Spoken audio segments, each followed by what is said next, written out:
Happy morning to NLP basic trainers. నిన్న లెర్నింగ్స్ని మనము గమనిద్దాం.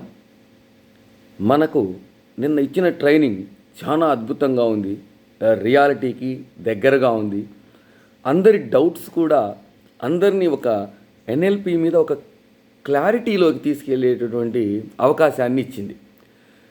ఫిజియాలజీ మన మైండ్ని కంట్రోల్ చేస్తుందని, అదేవిధంగా థాట్స్ అనేటటువంటివి మన మైండ్ని బాడీని రెండును కంట్రోల్ చేసే విధంగా ఉంటాయి. కాబట్టి మన ఫిజియాలజీ, మన థాట్స్ అనేవి మన లైఫ్ని లీడ్ చేస్తూ ఉంటాయి. సో వావ్, ఐఆమ్ గ్రేట్ అని అనుకునే ఫిజియాలజీ మనలో ఒక ఎనర్జీని డంప్ చేస్తుంది అనేటటువంటిది మనం తెలుసుకున్నాం. సో మన మాస్టర్ గారు కూడా సార్ అంటారు, తనకి బాగా పనిచేసింది స్విచ్ టెక్నిక్ అనే దాన్ని నేను చాలా బాగా యూజ్ చేసుకున్నాను అంటారు. అదేవిధంగా ఈ టెక్నిక్స్ని ప్రాక్టీస్ చేసిన తర్వాత ఎక్కడ ఏ టెక్నిక్ అవసరమవుతుంది అని తెలుసుకోవడం ఇంపార్టెంట్. సో దానివల్ల మనం ఈ టెక్నిక్స్ని ఎంత ప్రాక్టీస్ చేశాము అనే దాన్ని బట్టి మన ఎన్ఎల్పి లెర్నింగ్స్ ఉంటాయనేటువంటిది తెలుస్తుంది. మన స్టేట్లో, మన సబ్కాన్షియస్ మైండ్లో చేంజ్ తీసుకురావటమే ఈ ఎన్ఎల్పి. యాక్చువల్గా మన స్టేట్, మనము దుఃఖకరమైన స్టేట్లో ఉండొచ్చు, హ్యాపీ స్టేట్లో ఉండొచ్చు. ఏ స్టేట్లో ఉన్నా మనల్ని ఇబ్బంది పెట్టే స్టేట్ నుంచి మనం ఇమ్మీడియట్గా మారిపోవాలి. అదేవిధంగా మన సబ్కాన్షియస్ మైండ్లో రోజులుగా ఉన్నటువంటి ప్రోగ్రామింగ్ ప్యాటర్న్ని చేంజ్ చేసుకోవటమే ఎన్ఎల్పి.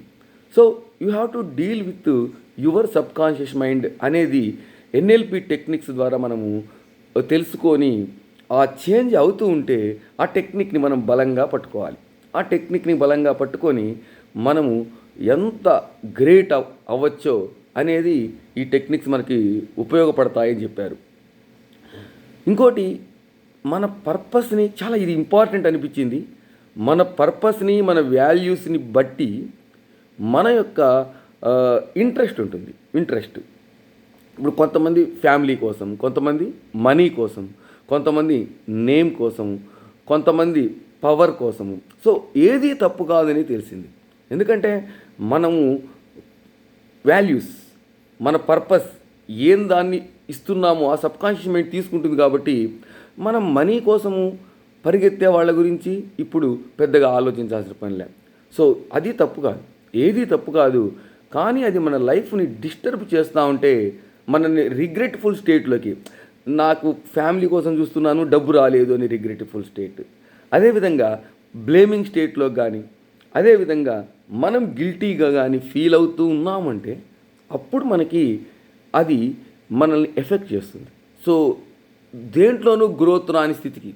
సో ఇప్పుడు మనము టైంని బాగా యూజ్ చేస్తూ ఎవరి కోసమైతే మనం ఉన్నామో, మనము ఫ్యామిలీకి టైం ఇచ్చిన, రిలేషన్స్కి టైం ఇచ్చిన, సో ఏది తప్పు కాదు. సో ఇంకోటి మిస్ అయినట్టు కాదు, అది కూడా విజయమే. ముఖ్యంగా ఎన్ఎల్పిలో సక్సెస్ యొక్క డెఫినేషన్ని బాగా మార్చి చూపిస్తున్నారనమాట. That is the very beautiful point in NLP. ప్రతి ఒక్కవాడి బిహేవియర్ వెనుక ఒక పర్పస్ ఉంటుంది. ఈవెన్ మర్డర్ చేసేవాడి బిహేవియర్ వెనుక ఓ పర్పస్ ఉంటుంది. అయితే మర్డర్ ద్వారా తను లూజ్ ఏమవుతున్నారో అనేటటువంటిది మనము తెలుసుకోవడం అనేది ఇంపార్టెంట్. సో అది ఎన్ఎల్పి ద్వారా మన రూట్ని కరెక్ట్గా మనం సెట్ చేసుకోవచ్చు. మనము ఎగ్జాంపుల్స్ చెప్తూ మనకి నో చెప్పలేని తత్వం ఉన్న వాళ్ళకి నేను నో చెప్పలేకపోతున్నాను మొహమాటము అంటే మన సెల్ఫ్ ఎస్టీమ్ తక్కువ ఉంది. సో సెల్ఫ్ ఎస్టీమ్ని పెంచుకోవాలి అని చెప్పారు. అదేవిధంగా నేను టీచింగ్ ఫాస్ట్గా ఉంది, దీని నుంచి ఎలా బయటపడాలి అని అన్నప్పుడు నన్ను విజువల్ పర్సన్గా ట్రీట్ చేయడం జరిగింది. సో కైనెస్థెటిక్లోకి మారాలి. బ్రీత్ స్లో ఉండాలి. సో మనం ఫాస్ట్గా ఉన్నామంటే మన బ్రీత్ కూడా ఫాస్ట్గా ఉంటుంది.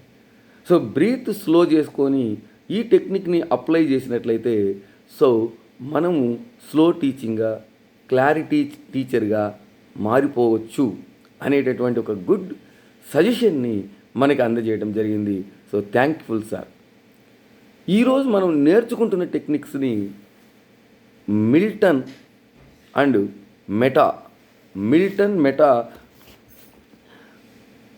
టెక్నిక్స్ని ఉపయోగించారు. యాక్చువల్గా మిల్టన్ మోడల్, మెటా మోడల్ చాలా వేగ్గా ఉంటాయని చెప్తూ ఈ మిల్టన్ మోడల్ను మిస్టర్ మిల్టన్ ఎరిక్సన్ అనే ఆయన తయారు చేశాడని, మెటా హిప్నాటిక్ లాంగ్వేజెస్ అని, ఫాదర్ ఆఫ్ హిప్నోథెరపీ ఈ మిల్టన్ అని మనకి కొత్త విషయాలు దాని చరిత్ర చెప్పడం జరిగింది. ఇది డైరెక్ట్గా సబ్కాన్షియస్కి యూజ్ అవుతుంది. యాక్చువల్గా కాన్షియస్ కూడా ఇది చేరకపోవచ్చు. సో ఈ మిల్టన్ మోడల్ మనకు సబ్కాన్షియస్తో లీడ్ చేస్తుంది. కాబట్టి ఎన్ఎల్పిలో చాలామంది ఈ హిప్నాటిక్ థెరపీని హిప్నోసిస్లోకి వెళ్ళటానికి ఇవి ఉపయోగపడని చెప్పారు.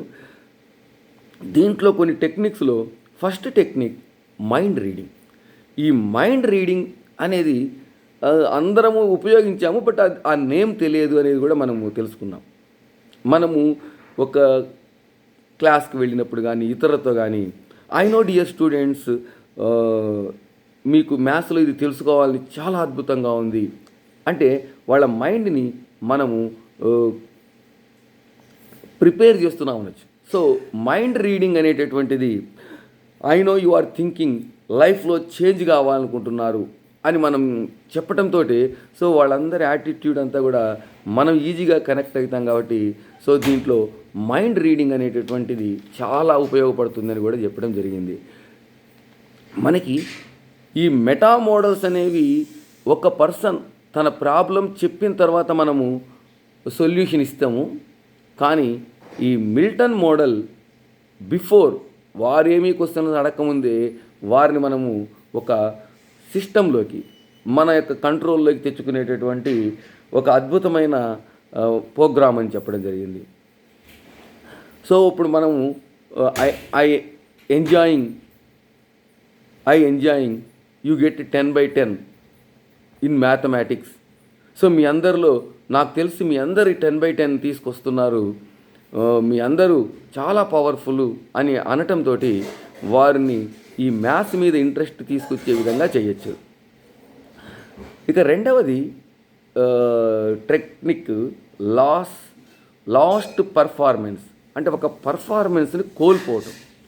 ఇది కూడా చాలా మంచిది. చాలామంది నేను జీవితంలో ఓడిపోయాటే, నో, ఎవరు చెప్పారు నీ జీవితంలో ఓడిపోయావని? సో నేను మ్యాథ్స్లో తక్కువ మార్కులు వచ్చినాయంటే, నో, మ్యాథ్సే తక్కువ కాదు, మ్యాథ్స్ తక్కువ అయినంత మాత్రాన విజయం సాధించలేని వ్యక్తులు ఎంతోమంది ఉన్నారని వారు పెర్ఫార్మెన్స్ మేము కోల్పోయామనే ఫీలింగ్లోకి వెళ్ళినప్పుడు మనం ఈ టెక్నిక్ని ఉపయోగించి మనము ఐ ఆమ్ నాట్ సక్సెస్ఫుల్ అంటే వాళ్ళు అన్రిసోర్స్ఫుల్ స్టేట్కి వెళ్తారు. సో అప్పుడు మనము who told you you are not successful, so you are great అని అనటంతో మళ్ళీ వాళ్ళ ఎనర్జీని అద్భుతంగా మళ్ళీ అప్లై చేయడం జరుగుతుంది అనేటటువంటిది మనము దీంట్లో. ఇక third technique cause and effect. ఇది చాలా ఇంపార్టెంట్. మీరు యోగా చేస్తే మీ మైండ్ పీస్ఫుల్ అవుతుంది, మీ మైండ్ చాలా క్లారిటీ ఉంటుంది, మీరు విజయం చేస్తారు అంటే ఇక్కడ కాజ్ యోగా చేయటము, ఎఫెక్ట్ వచ్చేసి మీరు పొందే లాభం. సో ఈ సిస్టమ్ను ఉపయోగించుకొని కాజ్ అండ్ ఎఫెక్ట్, ప్రతి దాని వెనుక మీరు ఒక మంచి ఆహారం తీసుకుంటే చాలా అద్భుతంగా ఉంటారు, మీరు ఇలా చేస్తే అలా అయిపోతారు అనేటటువంటి దాంతో ఆ కాజ్ అండ్ ఎఫెక్ట్ థియరీ చాలా అద్భుతమైనటువంటి మూడవ టెక్నిక్గా కూడా తెలియజేయడం జరిగింది. తర్వాత కాంప్లెక్స్ ఈక్వివాలెన్స్ అనేది చెప్పారు. అంటే ఇక్కడ అన్రిలేటెడ్ థింగ్స్ని కనెక్ట్ చేయటం. So you are really happy, healthy, then you are success. So ఈ యొక్క కాంప్లెక్స్ అన్ఈక్వాలిటీస్ని, అంటే ఈక్వల్గా ఉన్నటువంటి వాటిని కాంప్లెక్స్గా ఉన్నటువంటి ఈక్వివాలెన్స్ని తీసుకురావటము అనేది కూడా చెప్పడం జరిగింది. నాలుగవది, ఐదవది యూనివర్సల్ క్వాంటిఫైర్స్ అన్నారు. సో అద్భుతంగా యూనివర్సల్ క్వాంటిఫైర్ అంటే ఇక్కడ నోబడీ ఈజ్ పర్ఫెక్ట్, ఎవరు పర్ఫెక్ట్ కాదు. Who is nobody? నోబడీ ఎవరు? Everybody wants happiness. Who is everybody? Everybody wants successful. All of you bring massive changes. No person idea, no person who is. కాబట్టి ఒక universal క్వాంటిఫైర్స్ని మనము వాళ్ళ ప్లేన్లోకి తీసుకురావచ్చు. ఇక లాస్ట్ది 6th deletion అని చెప్పారు. అంటే delete information, you have to delete information possible by impact foundation అని. I know all understand, I know you have clarity. So మనము ఎప్పుడైతే కంప్లైంట్ మోడల్లోకి వెళ్ళిపోతామో రెసిస్టెంట్ అయిపోతారు. కాబట్టి ఎవరి మీద కంప్లైంట్స్ బ్లేమ్ అనేటువంటిది కరెక్ట్ కాదు అని చెప్పారు. యాక్చువల్గా ఎన్ఎల్పిని రిచర్డ్ బ్లాండర్, జాన్ మెండల్ తయారు చేస్తే, దాన్ని ప్రిపేర్ చేస్తే, టానీ రాబిన్స్ అనే అతను ఎన్ఎల్పిని వేరే లెవెల్కి తీసుకెళ్ళారని చెప్పడం జరిగింది. సో మనకి అన్ని ఎమోషన్స్ ఉంటాయి, రియల్ ట్రాన్స్ఫర్మేషను. ఈ మెటాప్రోగ్రామింగ్లో మనకు ఉన్నటువంటి సిస్టమ్ ఏమైతే ఉందో ముఖ్యంగా ఒక 6 నీడ్స్ చెప్పారు.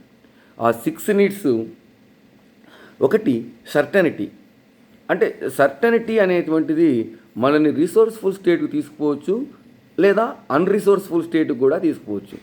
రిసోర్స్ఫుల్ స్టేట్లోకి తీసుకెళ్తే ఆ సర్టనిటీ మనకి విజయాలను అందిస్తుంది.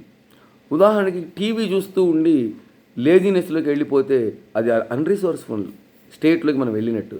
కాబట్టి సర్టనిటీ అనేటటువంటిది ఒక నీడ్, ఖచ్చితంగా మనకి హ్యాపీనెస్ ఇచ్చే నీడ్లో అది రిసోర్స్ఫుల్గా మారిపోవాలి.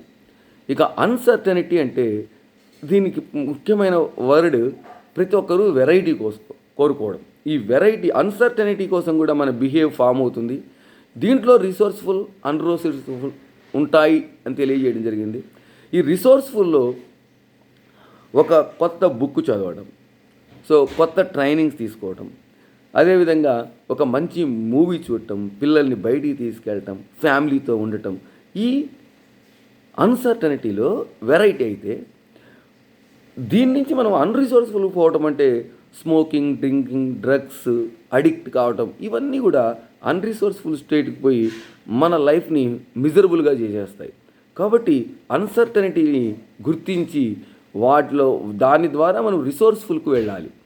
ఇక ఈ 2 నీడ్స్ అయిన తర్వాత సిగ్నిఫికెన్స్ నీడ్, ఇది చాలా ముఖ్యమైనది.